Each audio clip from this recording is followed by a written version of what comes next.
There you go. In a world of capes and lunatics, gods and monsters, there are those who seek to protect us from those said gods and monsters, capes and lunatics. But who protects us? And who is working against us? And who is doing both at the same time? We don't yet know. Enough said. Avast, me hearties, and welcome once again to the stormy seas of the internet and full stream ahead.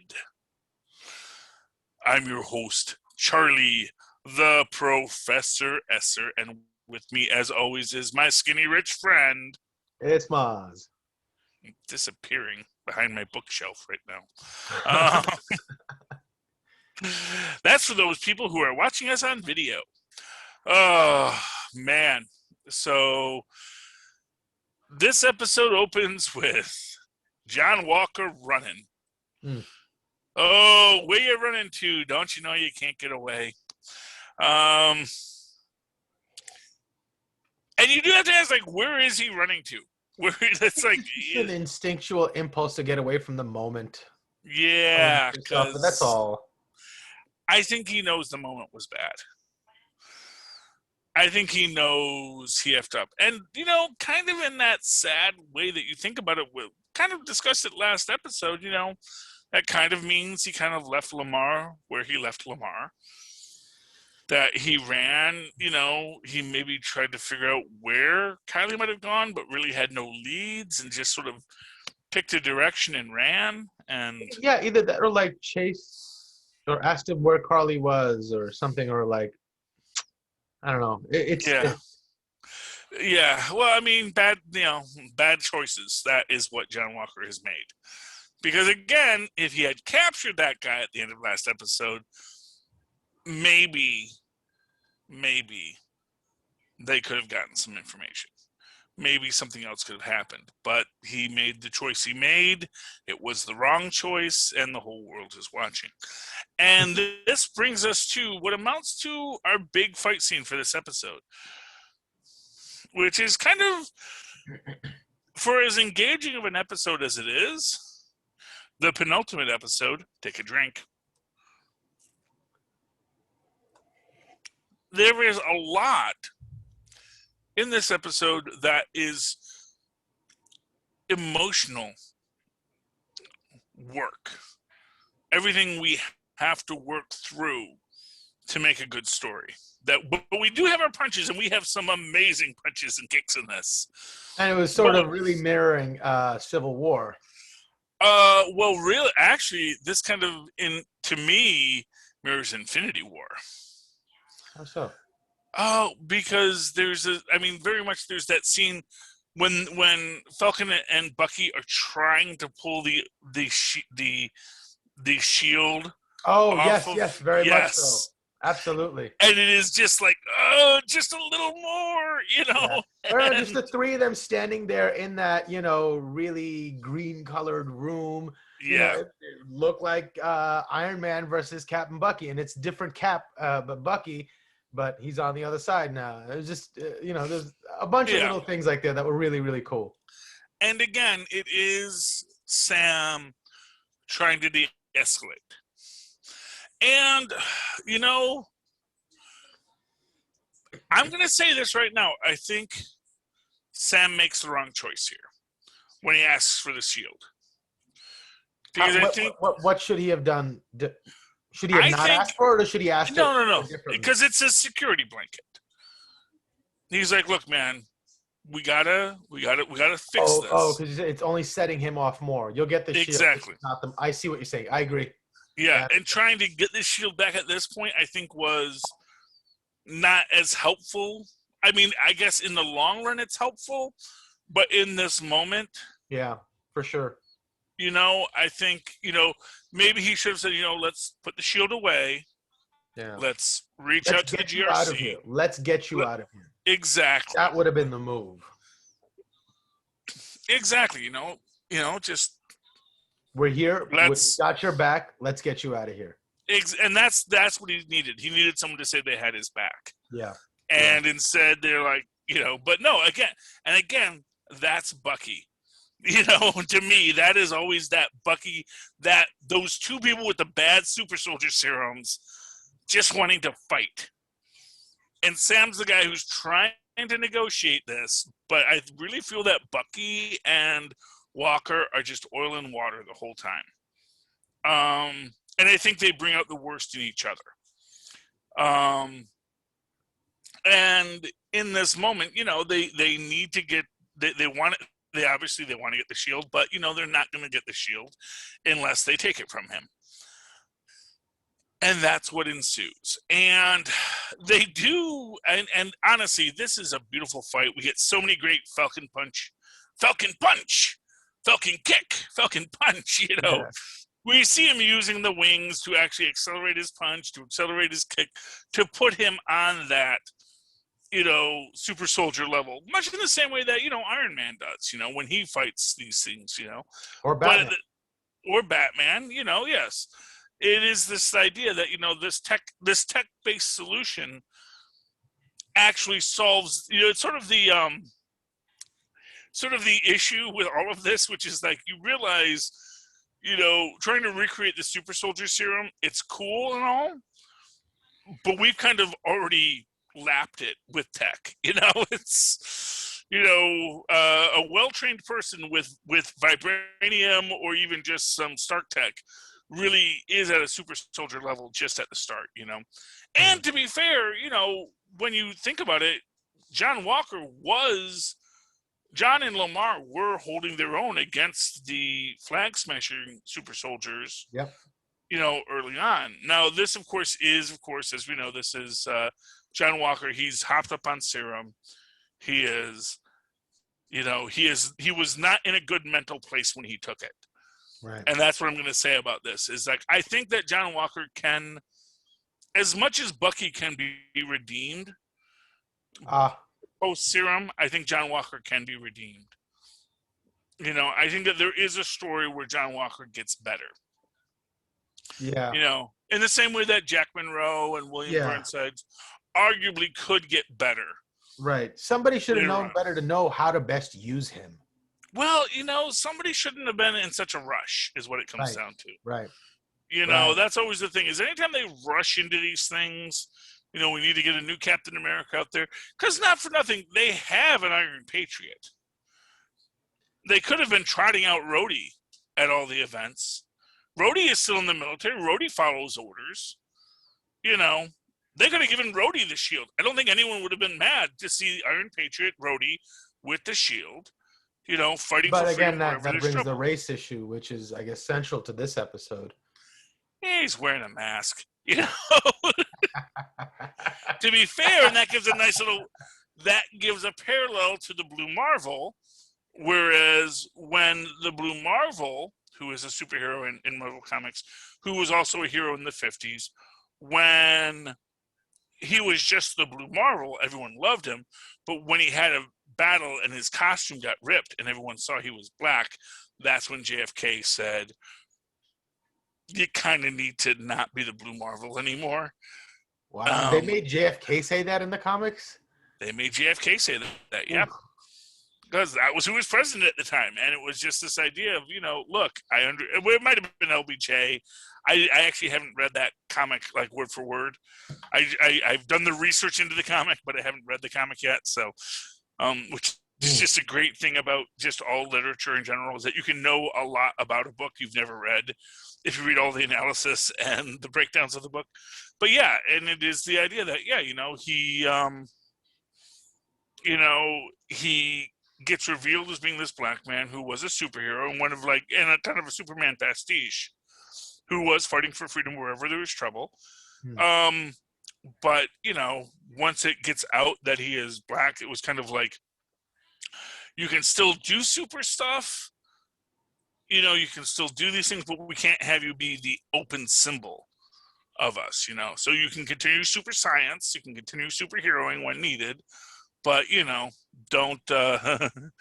don't expect us to be having the Blue Marvel parade anytime soon. So honestly, that's an interesting alternate universe where they actually just give James Rhodes the shield, and he's got his War Machine armor, and he is, maybe that's a much better universe. Maybe then then we're like, oh, okay, I can deal with that. Yeah, way to go, And then he's gonna partner with them, and then you get Iron Patriot and the Falcon. That would have been a fun episode. But anyway, not what we got.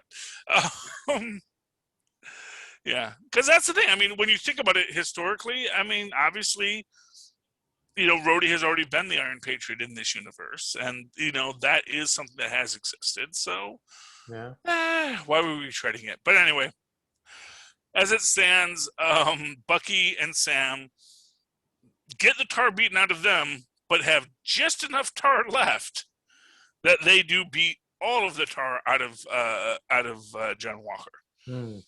The way they break that arm is just, oh man. Yeah, well, it's what you got to do. And to be fair, I mean, you see Bucky's. You mean Bucky's arm getting broken or John? No. John Walker's. When they're pulling that shield off and Oh, that's why he screams. Right. I actually didn't even put that together. But that's why his arm's in the sling, because they probably really damaged his arm in that. So, yeah. I was actually waiting for Bucky's arm to not heal it, fix itself, because it gets smacked down and you see all its arcing electricity. It's nanotech. It's like each of the little molecules have memories and able to interpret information and act accordingly, so it can reassemble itself at a very nano level. It's high tech, man. You hope so, but that didn't seem to work out well for Sam's wings.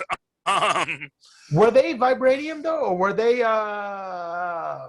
Wakandan tech? Well, they were Stark tech, but Stark was working with the nanotechs too. Yes, he was. He was indeed. Although he might not have afforded that level of sophistication to Falcon's wings. That is possible. Although we do get Torres being given the damaged wings, Oh, I didn't see that thread, but yeah, that's cool. Yeah, it's like, it says, what do you want me to do with these? Just keep them. It's like, well, thank you, since I've been wanting to work on these for a while now.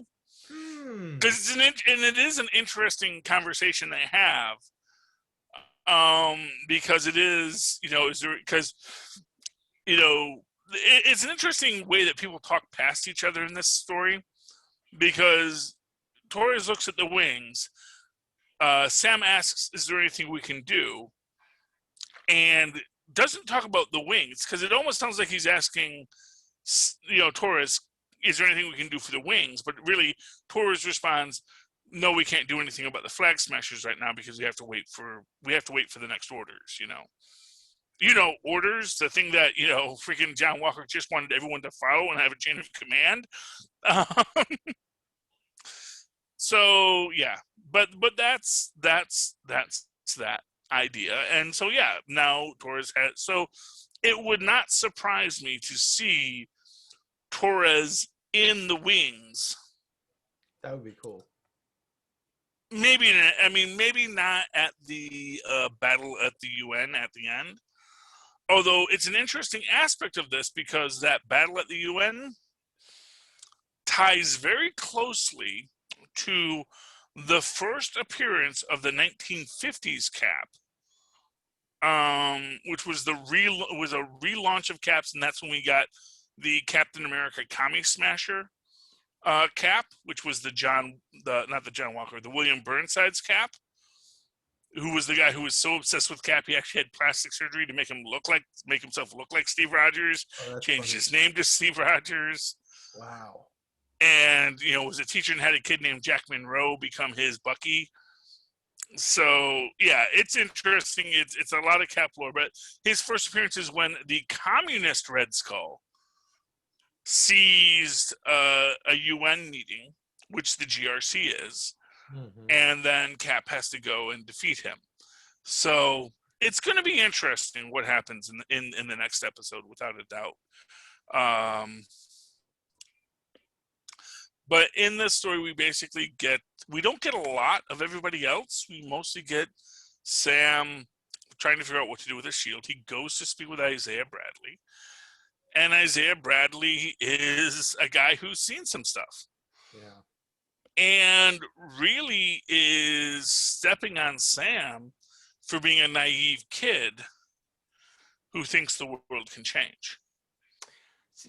What I loved about this scene was really illustrating that these are really, really difficult questions. And sometimes there are multiple ways to look at them. Like, you can't fault Isaiah Bradley for his perspective, right? He's perfectly well within reason to, that's the world he knows. But at the same time, you mirror that with the conversation Sam has with his sister at the end. She's like, you can't let him direct what you need to do. The world is changing. We're birthing a new world. So our responsibility to be involved in its creation and have some say in how we rebuild this thing, you have a responsibility to that as well. That those two arguments can coexist side by side, and neither of them can be faulted as being wrong. But you have to take both of those into account. And when you're creating a new world, or as you're just working your life, you have to take both of those into account. And there's no right or wrong. All you can do is take both of those into account and how you progress forward and try to do your best. And that is what it is. And, one of the, to me, and it's interesting because I realized later that it's actually Sam who sees it, it's actually Bucky who sees it, not Sam. I think what the real turning point in this whole discussion is when Sam's nephews start playing with the shield. I'm guessing they've cleaned the blood off it by this point. Right. But, and it comes into this idea, you don't pick up the shield for the past generations. You pick it up for the next generation. That, it's this idea that, yes, things have been horrible. And no, I don't think they're different, but I do think that it's only going to get different if the next generation sees it differently. If there's a different world that they're standing in. Right. If we don't walk away from it because of the hurt and we exactly forgive and try to move on. Well, you don't have to even forgive, just have to move on. You don't have to forget, you don't have to forgive, but you do have to understand that, Monday's a 9 to 5 day. Right. I mean, it can. That's the difference. It can certainly. Well, yeah, it can help you. That's the thing. It's like forgiving people. Isn't that why we're here? We're trying to help ourselves, So. Exactly. Which I think is the great thing when Sam really gets into Bucky's head about the whole book and making amends. And he makes this point, you're not making amends, you're avenging. You're trying to fix the red in your ledger. Literally. And of course, it is a telling point that this was supposed to come out after Black Widow. And I get the feeling that everything we see in this episode is going to make a lot more sense after Black Widow. That what was meant to be rhyming in this is actually going to be the thing that, now we understand when we go back. Because the whole thing with Black Widow is she has red in her ledger. And how does she undo the red? And the point that Sam makes is you don't undo the red by, hurting the people you formerly helped who are evil. You undo the red by finding the people that just need because the closure. What you're doing by avenging, there's no personal sacrifice there, right? There's no vulnerability. You're not giving of yourself. You're like giving, but you're not giving of yourself. When you come and you apologize and take responsibility and give somebody the closure by taking the hurt on with them, that's, where you're giving of your spirit. And that's where you can seek redemption. Yeah. You got to take some of that hurt. You can't avoid the hurt and accept to get redemption without paying for it. Exactly. I mean, that's what Bucky has to realize. Right, and that's what's beautiful about this moment to me is this is what Bucky has been searching for. We've always been like, why is Bucky chasing after Sam? Why is Bucky doing this? Why is Sam so important to him? He's been trying every other avenue to find that bit of peace inside of him, and it's an interesting mirror between this moment and 6 years ago in Wakanda when he found freedom through the Dora Milaje. Here, he's been seeking this psychotherapist, and he can't bring himself to be honest with her when she says, have you been having these dreams? He lies, he doesn't trust her. But here, when Sam says, you've been having these dreams, every night. This is the moment he's been waiting for. This is why Sam was so important to him. When he said, you ready for some tough love? He's like, finally, you're ready to give me the tough love that I've been chasing after you to give me. And that's when he finally gets it. And he goes, okay. And he has that same moment of freedom where he walks away. His face looks different. He's got a smile of contentment and of peace, as he walks away. He's ready to walk away. He's like, hey, call me if you need me. I'm fine. I'm not chasing you around anymore. I'm good. I got what I needed from you. It's a beautiful moment, and that psychologist couldn't give it to him. Anybody couldn't give it to him. It's just somebody who knew him, who was a friend, who cared enough to say, hey, here's what I'm seeing. He's like, oh, okay. Now he has his North Star. He has his sense of direction. Yeah. Where he feels like that even that part of him that's the Winter Soldier that needs to be directed has find something good to be directed by.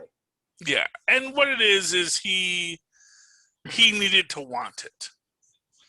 And that's the thing. I don't think that he wanted it until he did want it, and it's the reality that, anytime that anyone is working through this stuff, anytime anyone is in any kind of recovery, there has to be this moment where they're willing to accept their need for recovery. And I think he had to go through all this with Sam.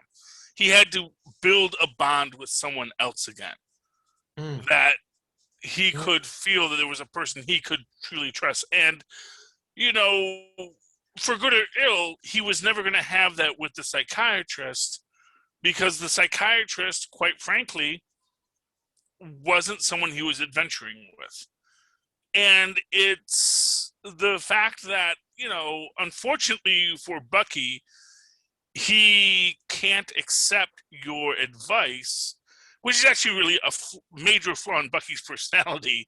He can't accept the advice until, until you beat me in battle, then I cannot accept you as No, but it's not just that. It's a measure of knowing who somebody really is when you fight with them or alongside them.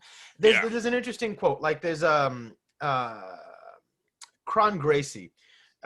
He's a famous jiu-jitsu player of a lineage. His father was, they say, the greatest jiu-jitsu player of all time, Rickson Gracie, one of the progenitors of the art.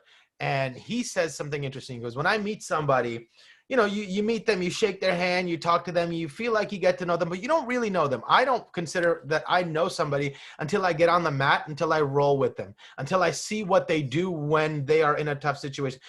That tells me more about who they are as a person, right? Everybody can put on pretenses and masks, and that's who you really meet generally when you meet people. But when you encounter somebody in that sort of a situation where they have to bring every bit of themselves to bear to save themselves, they're really more of themselves in that situation. So when you encounter somebody in that state of mind, you feel like you really get to know who they are as a person, what they would do when push comes to shove. Are they a coward? Do they have courage? Those sorts of things are illuminated in these moments. So when you get to know somebody from that level, then you can trust them. Everything else, especially for someone like that who spends his life in life and death moments, that's just pretense. He's just meeting pretense. He's not meeting the person. Mm-hmm. So until he gets to know the person, that's the only time he can trust somebody. And I think that's what Battle has done to him. Yeah. And I think that's where they do connect. And we also we go to the Sokovia. Well, we assume it's the Sokovia Memorial, right? That's the that is an interesting question in that, because I always thought it was very interesting that it's the four people. It kind of looks like a family. We know that Zemo's father was around. That his father, his wife, and his children died. And I do think he did have 2 kids. So there was a part of me that kind of felt like this was a headstone for the Zemos. Right. More than a Sokovian memorial. But then again, that goes into that idea that I have of Zemo, which is like, well, the Zemos are Sokovia. They are, so yes, of course, we commissioned the my family to be what the perfect Sokovian image is, the grandfather, the wife, and the two children. Um, so, but I could be wrong on that, but it is it's interesting how it all plays out, especially with Bucky coming with the gun, which is the scene we saw in the trailer where he holds the gun, but then we see that the bullets fall. And it is just this idea that he came there, he just wanted to scare him. And he wanted to see what he would do. And the real interesting thing in that, and it's an interesting, like, third-dimensional chess question that you can have with Zemo, which is he flinches when the trigger gets pulled because he did not imagine that Bucky would really kill him. But at the same time, Bucky did not kill him. So was this exactly what Zemo expected all along? And then he happily gets transferred, not back to the prison in Germany he escaped from, but to the Raft, the superhuman place, which is where we get into that whole Thunderbolts question with him, where you do have to ask, was this his master plan all along? That if I can get myself willingly enough. Well, exactly. That's the idea, Although there is the argument that maybe he doesn't want to fight for Dora Milaje and Bucky in an open field. Although at the same time, he clearly had enough time that he could have prepared. He could have Batmaned it if he didn't want to go along. So I get the feeling he was more than willing to go along because at the end of the day, his work isn't done. Right. Even, again, to give you that sense of Zemo superiority, he says, I crossed out my own name in your book because I just want you to know no hard feelings between you and I. It's like, that's... And that moment is interesting for Bucky, too, because he's taking, he's turning that leaf, saying that I'm going to start amending, not avenging. So he wants to get it out of his system. So he shoots him with the blank and says, okay, now I'm done. But it's actively making the decision that my shots will not be lethal anymore, that I'm making the effort to do things the right way. Yeah. And I really hope it works out good for Bucky, I mean, I know we're going to see him next episode. Yeah. I know we might be seeing more people next episode, although maybe not. I don't know how many people. And the funniest part of it all is when times are kind of relatively okay, we have the luxury of hoping Bucky can be good. But then when push comes to shove, when the aliens attack, we're like, hey, Bucky, we need you to be old Bucky again. So what is a man to do?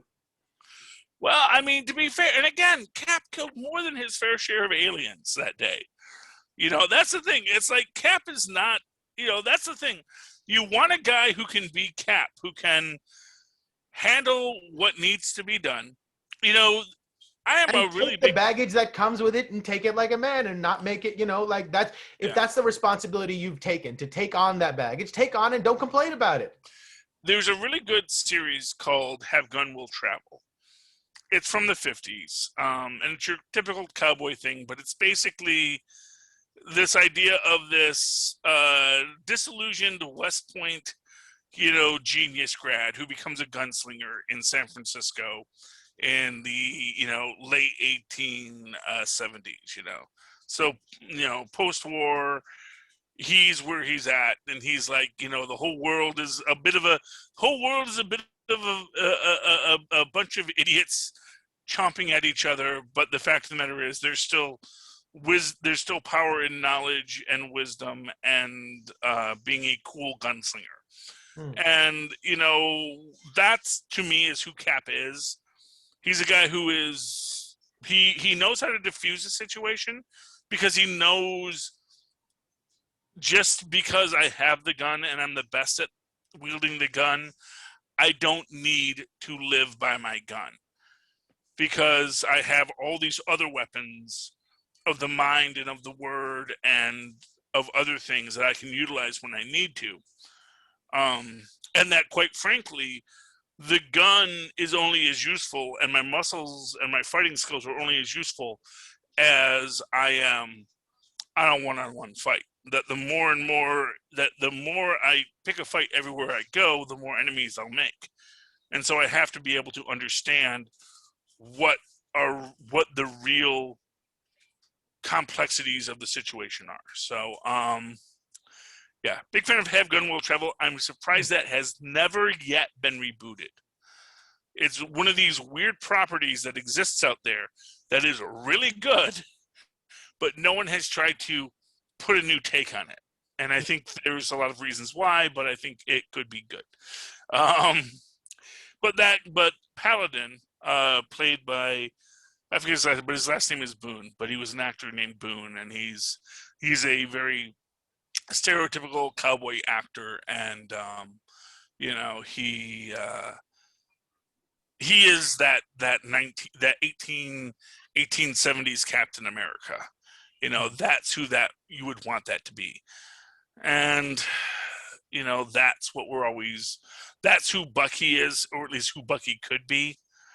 If you want to, that's who Sam is. I think these are all people that can take the actions they need to when they need to, because that's the action that's needed in this moment. They can understand that for as much as Achilles is mad in his tent, that still, war must come.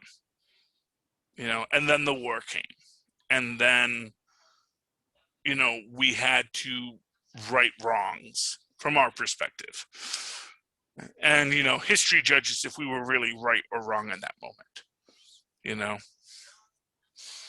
As I always say, for anything you want to say about the Germans, they were attacked first in World War I. It's the terrorists who assassinate Archduke Ferdinand.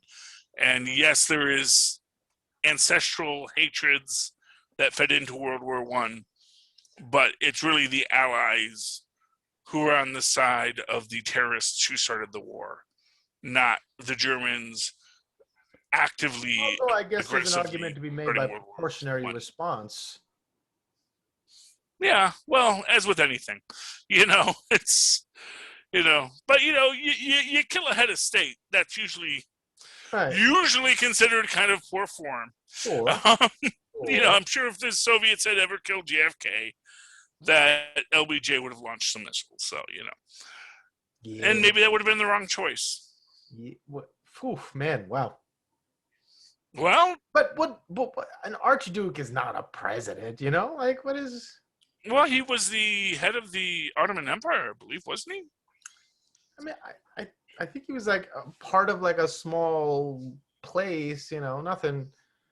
I mean, it was more like an affront to the ego than. Well, but really, it's the whole Ottoman Empire. So, I mean, I won't say that Archduke Ferdinand was he wasn't Kaiser Wilhelm, but he certainly. Right. So, exactly. Right. So let me put it this way: if I guess one could argue that. So, is it that somebody killed Donald Trump Jr. and Donald Trump decided that was more like a governor. Like if somebody like if a Russian dignitary came here and put like a uranium pill inside Governor Cuomo's thing, and Cuomo gets poisoned or whatever, I think that would be like, I mean, it's still crazy, still kinda, but it's not JFK. Yeah. Fair enough. So the level, and I don't know if that would warrant, like a full scale, military attack on, Yeah. Well, I mean, that's the thing. It's the constant, and that's the real truth of it, is that the war was coming regardless. Right. Right. And again, going to things like World War I and World War II and the Soviet Union, and arguably even the War on Terror, that all these things were coming regardless. And everyone was just waiting for that moment when they got to exert their desire for conquest or their desire for order. Because both desires stem from the same place. That idea of order and structure to the world is also that desire for conquest. And even the flag smashers want order to the world. They want a world ordered not around borders and flags, but around humanity, which sounds all well and good and that's actually the most interesting. This is a parallel that I don't think a lot of people have touched on with the flag smashers. After World War II, so essentially what happened is, as you know, a genocide was committed. People were taken from their homes, and all their homes were lost. And once their homes were gone, other people moved into those homes. Now, after the war, obviously people came back and said, why y'all living in my house? And historically, everyone said, well, we're just going to call you the refugee because you were the one, your house and everything was taken from you, but we're not going to reestablish you. And so this situation is essentially the opposite, where the world said, no, these are the people that were taken from their houses. That's their house. We're going to give them their house back. And then people said, well, where am I supposed to live?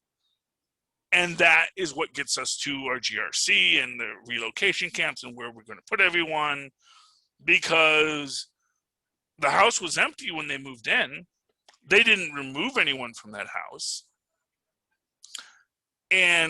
But obviously the weight of the history of when other people were removed from their houses much more maliciously weighs on everyone. And so they ask, well, what do we do? And there is a sense of justice that says, well, if you were removed from your house, you should get your house back.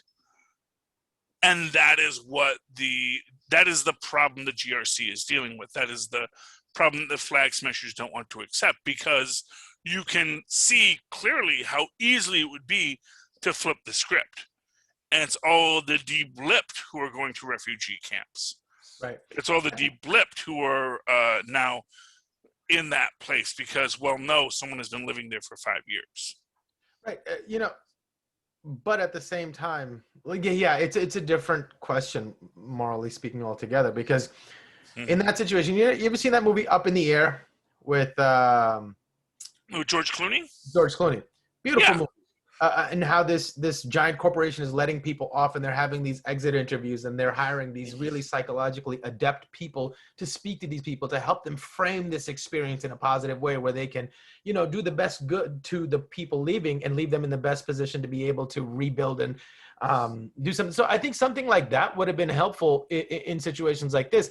If you're going to displace all these people or do things, have like these little places where you sit down and talk to these people and say, okay, tell me why you think you deserve it. And I bet you it'd be really hard to find a logical argument except for, oh, I'd really like you to. But like, really, if you think about it, this was this person's home. Whatever happens, they have to come back. If you can make, and I bet no one would be able to, but at least in that way, you leave somebody understanding their situation and not feeling like they were victimized when they know that the truth of the reality of the situation is the world is dealing with a difficult, situation. We all have to do to bring society back to where it needs to be. The problem is you have to do that 4 billion times. And that's where it gets to be complex. Why you have AIs. So you just have everyone sit down with an AI to... Yeah, you just have Vision talk to him. Yeah, just have Except Vision's dead. We don't get him back until Wanda rebuilds him. That's the problem. If only Vision was alive.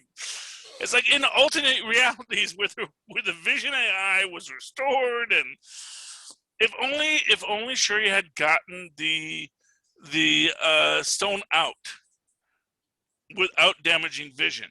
Yeah. Like if they'd only started a little bit earlier, and she had been able to remove the stone, and the Vision AI could establish itself. If only Doctor Strange had looked at 14,934, or whatever. Yeah, exactly. Dualities. Yeah, well, and that's the thing. For however many, and in an infinite number. That's still only a drop in the bucket. There were billions upon billions of universes he didn't look at. Right. And I still say he mostly didn't want Tony Stark to have the stones. That was the biggest problem. It was like, oh man. I wonder what that eventually would have meant in that permutation of choices that he saw. Like, how bad could that have gotten? I think it could have gotten really bad. Quite frankly, I think it could have been way worse than anything anyone had imagined. And he's a slave to human impulses and human flaws. Exactly. That kind of power to us. And to be more fair, the biggest problem with it is that, the stones have a sentience in them, and they're going to control what you do and also take a cost from you when you utilize them. I actually think the stones just wanted to be dissipated. I think the stones wanted to stop being stones, wanted to stop being a path to a door. And it's like, how can we get someone to dissipate us? Right, but then again, the natural order of the world is to find balance, and if you collect all these energies, it's imbalance, and it doesn't like it, and it's just trying to not be coalesced again and to serve the world, and somebody's usurping all its power into one central point for their own purposes, and that goes against what the universe likes to be doing in a balanced situation. Yeah, there's a lot of complexities to it, which I'm sure Marvel will be exploring over the next 500 years. So that's the good news about storytelling, is it doesn't stop. Yes. All right. Any final thoughts on tonight's episode about our end credit scene? I like the little montage of Sam getting better with the shield. Yeah. Montage, he's doing little push-ups and getting beaten by the shield, and then finally finding his strength with it. That was cool. That was cool. Yeah, and it's always and it is this idea that he has to. And there was a neat little article, just that it takes more than a training montage to be Captain America, to be the first black, or to be the first openly black Captain America. It is an interesting thing, but I think he's got through that too, and I think that him and his sister.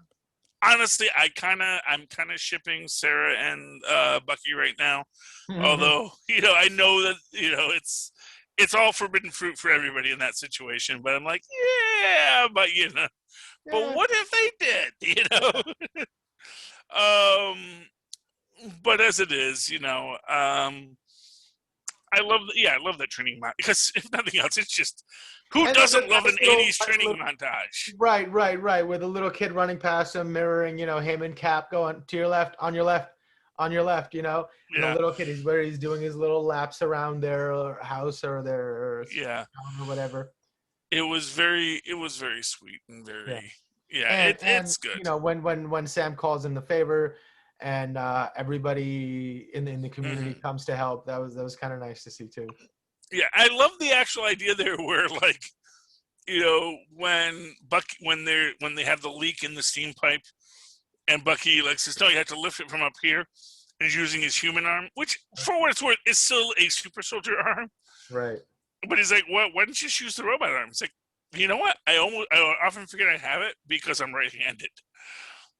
Which is interesting, because it also suggests that the super soldier serum he got did not make him duodextrous. Cap was duodextrous. Well, maybe but so is that more a function of patterns that you've built versus physical capability? Yeah, I mean, it could also be that he doesn't have an arm, so he doesn't even think to use that arm because it's not really his arm. He knows it's not there, and he knows that he's right-handed. So there's lots of options there. It's neat, but I like that they decide to keep the boat. I don't know if that's a practical decision in any conceivable way. I hope they get that loan. But he's about to become Captain America. Things are going to be okay. Yeah. Well, I am really curious as to what the wings they sent him look like. Well, no, I think they sent him a new Captain America suit. Well, but I assume it's wings. Oh, you think? Oh no, it's definitely because Wakanda built his original wings. Right. But like, since they, like, Bucky may have talked to them and says, "Yo, he's becoming Captain America." Send him a nice little suit, so they made him a new Captain America suit. See, that's the thing. I don't think he would have, because it's after that, when he asked for the favor, it's after that he says to Bucky, when Steve told me what you were going to do, what he was going to do, I don't think any of us thought what it would mean for a black man to be Captain America. Right. So they might have had the suit in production then, because they didn't understand what they were asking of him. They're like, "Yeah, he'll do it. Make the suit." Well, but yeah, it's interesting. I'm looking forward to see what it is. If it's going to have that red, white, and blue motif, or if it's just going to be, I think it's going to be a dark navy, and then he can add red and white where he needs to. But I do. I think he's still going to have wings, though. Oh, it'll definitely be wings. Yeah, I don't think, because for what it's worth, that's what he's been working with. He's been working with wings. He's been working, and that's now his. He has a shield. It's like. Yeah, but the wings are his advantage. I guess. That's what makes him at that super soldier level. Fair enough. Fair enough. So none of the other super soldiers can fly. We got Batroc back. Oh, that was great. Yes, indeed. Nice to have GSP back. And presumably, maybe sprung from jail by Sharon? Yes. Because she makes the point that, right. You'd still be rotting in an Algerian prison if not for me. Right. So, of course, that's the thing, is we assume she's talking to Batroc there. I don't know that for a fact. No, it sounds like him on the phone. He's yelling does sound like French. him. Yeah. Yeah. So maybe. It would be, but that also suggests that Sharon is actually part of the, whatever they said, the LRC. Yeah, but then again, this seems like, standard operating procedure for SHIELD agents, or whatever they're called now, to spring bad guys out of jail. Like he did it with Zemo. She's doing it with Batroc. It's like, that's what we do. Yeah, although arguably to kill Sam, although perhaps within the idea that he's not going to kill Sam, Right. Well, that's interesting. Yeah. It is that idea that, I'm going to spring him because it's going to help my plan. And that's what's going to give Kylie the motivation to move. That's going to trigger Sam to make his move. And yes, all these things happening, but I still have faith that Sam and Bucky are going to be able to handle it. But this is what those of us on this side of it. Now, the real question is the Contessa Valeria Allegra de Fontaine working with Sharon? Oh. And that's the deep, because clearly they set up Julia Louis. Clearly working for the power broker, and this is the power broker's whole deal. Well, is that the power broker, or is that the new Fury within whatever the structure is? Oh, that is sending people deep cover into Madripoor to play both sides of the fence.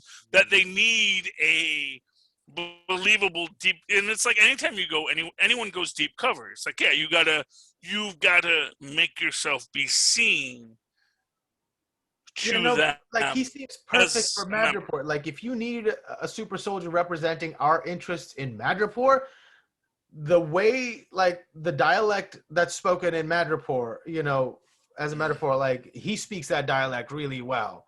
You know what I mean? He's perfect for that theater. Who? John Walker.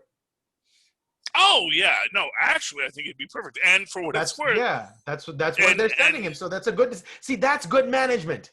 That's good management. And that's where it's like, as Valeria says, Valeria, as Val says. And I love that she says Val, because it is a tie-in to Val Cooper, who was the person who controlled John Walker. But it's also, call me Val, but just call me Val in your head. Sort of like, yeah, I'm filling, it's sort of a hint to the comic guys. I'm filling in that Val Cooper role, but I'm not Val Cooper.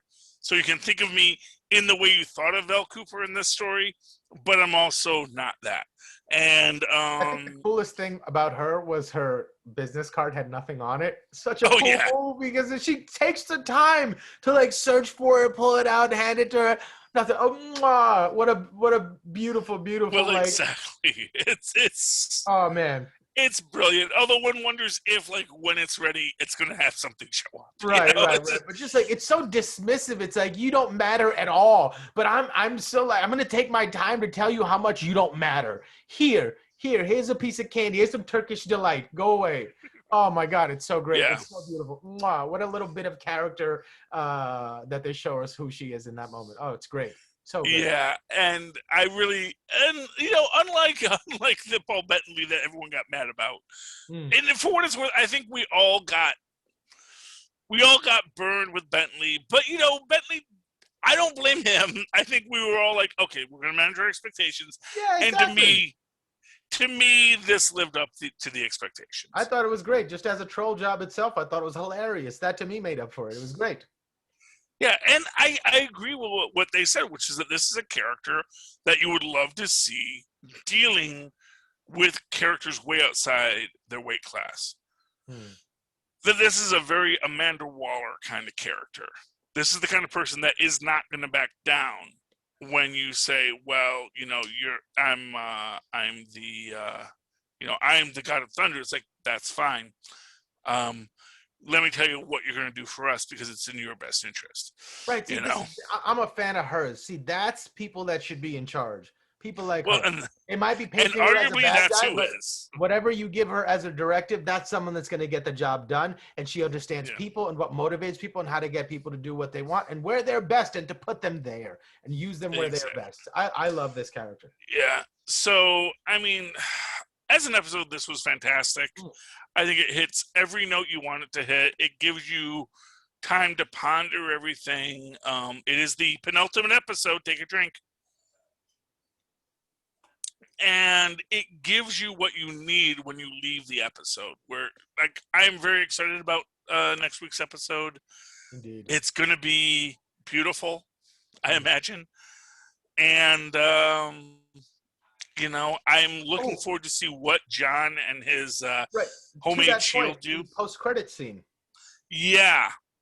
And again, which is one of these weird things where that sound cue, that ping, ping, ping, the person building his own identity now. Right, so that's a really hopeful take on his future.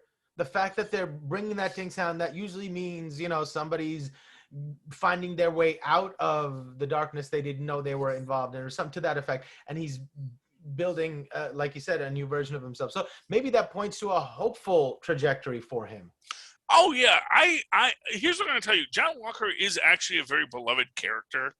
Right on. For as he was, you know, he was very much created to be an anti-Cap. Right. And the idea, because he was the super patriot, you know, he was sort of like whenever you see a parody of Superman or Captain America in other genres, you know, where he's just very, very Reagan Republican-y, that's who John Walker was supposed to be. And the fact of the matter is that as much as that can be difficult to work with that idea, it actually can resonate with people because there's a people who want to believe in an inherent goodness and superior, like the idea of the superiority of the American ideal, the idea of, you know, it's not about superiority. It's about taking pride that it is there and it deserves to be there just as much as anything else, and it's worth protecting. Exactly. And you know, when you get into that idea of the idea of democracy and order and egalitarianism, even in a flawed system, that those things are positives. And right. I mean, like, it might not work for everybody else, but it works for us, and you know, it's worth protecting to us. We're not saying it's the best, but it's the best for us. Whatever's the best for you, go do it. But this is what's best for us, and that's what we're going to do. Yeah. And then we're going to protect the hell out of our way of doing that. Exactly, you know. And so I do think there is a redemption arc for John Walker.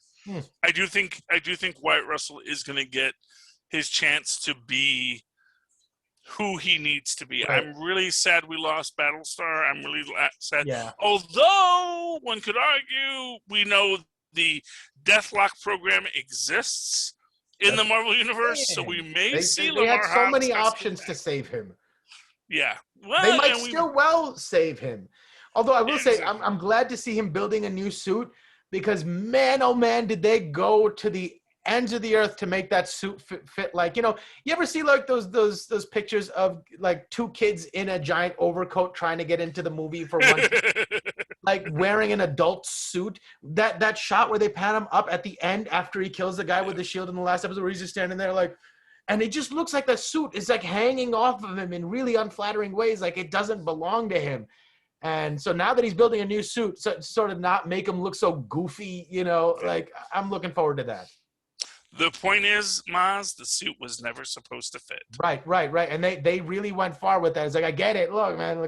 So I hope he gets a well-fitting Yeah, suit. I mean, Cool. you know, what you can say is they do understand visual storytelling. They do know how to tell a dark and complex story, and they do it well. And that's why we are, and that's why this story is being reviewed by us. Okay, Mozz, I hope you've enjoyed talking to me. I've certainly enjoyed talking to you. If you know, if people had a hard time understanding us, it may be because they're using subpar headphones. And for that, they should go to tweakedaudio.com, use the coupon code Southgate upon checkout to get high-quality headphones at a fraction of retail cost. Likewise, you can also use that same coupon code Southgate at checkout for hunterkiller.com to stimulate your brain. Because I found, as I've stimulated my brain more, I'm watching more game shows, and I've just found myself getting faster and smarter. And sometimes you have to stimulate your brain. And what better way to do that than to have a bunch of random clues delivered to your house to help Michelle Gray solve a cold case? Use the coupon code Southgate to help solve that mystery and make yourself a better person. Likewise, you can go down to our show notes, click on the Amazon link, go over to Amazon, buy anything you want. We don't care, really. Anything you want, we don't judge. It's going to help out the show. It's not going to cost you a dime, and it's going to make for a better show experience for everyone in general. And while you're there, check out Pod Life, the book written by the Southgate Media Group community. Find out why we podcast. You can get it either in a hard copy or digital if you're not worried about the apocalypse. And if anyone does any of that, Mozz, how can they reach out and talk to you about it? Oh, they can email me at mozzmanzoor@gmail.com or find me on Facebook under Mozz Manzoor. That's MOZZMANZOOR. And, of course, you can always write to me in that old-fashioned email way where Mozz and Paz once did at superconnectivityblog@gmail.com. That's superconnectivityblog, all one word, at gmail.com. And, of course, follow me on the Twitter as I live tweet something, eventually probably Powerpuff Girls, starring Chloe Bennett from Agents of S.H.I.E.L.D., at Charlie Esser. That's CHARLIE. Yes, SER. Look for the two E's in the middle. For quality. Bing. Thank you, Mozz. Ladies and gentlemen, you have listened to one more episode of Nuff Said. We have seen the darkness and the light inside the world. Perhaps heroes will once again rise. Until then, Nuff Said. Alright, you scurvy landlubbers, you've made it through another tumultuous episode of Full Stream Ahead. We have been tempest-tossed, but we are once more again at port. Disembark now, but come again next week, as we once again sail full stream ahead. Arrgh. All right, Mozz, thank you Got it. for all that you do, and I will talk to you next week for the ultimate episode, and just send the links. You got it. And then what's next? Loki's next, right? Loki is coming in June. So we have a little... I'm sorry? I thought they were building it so that there was always like once this ends, we'll have 1 week where they do a behind. Well, no. Loki is because May is Black Widow. Oh, May is Black Widow. So we can do a Black Widow episode. Yeah. But we're actually done after next week for a little bit, unless you want to pick up some other episodes. Oh, well, you're already doing Invincible, right? No, we can talk some Invincible. Oh, that would be great. We can talk Invincible if you'd like to, yeah. But that'll just be full stream ahead, not enough said. I'm blown away by that show. Absolutely blown away. Oh, it's fantastic. It is excellent. So, okay. And like so many subtle little things that they do that are just like, oh, you didn't have to do that, but I'm so glad you did. So we can start talking Invincible after next week, or do another 2 for next week. Yeah. That works. Invincible will be fun. Have you seen the last episode? The most recent? Yes, of course I did. I saw that on Friday, yeah. So good. All right, yeah. There's a lot going on there. Oh, man. Yeah. Yes, we'll talk about it. All right. Have a great day, man. You too, man. Bye.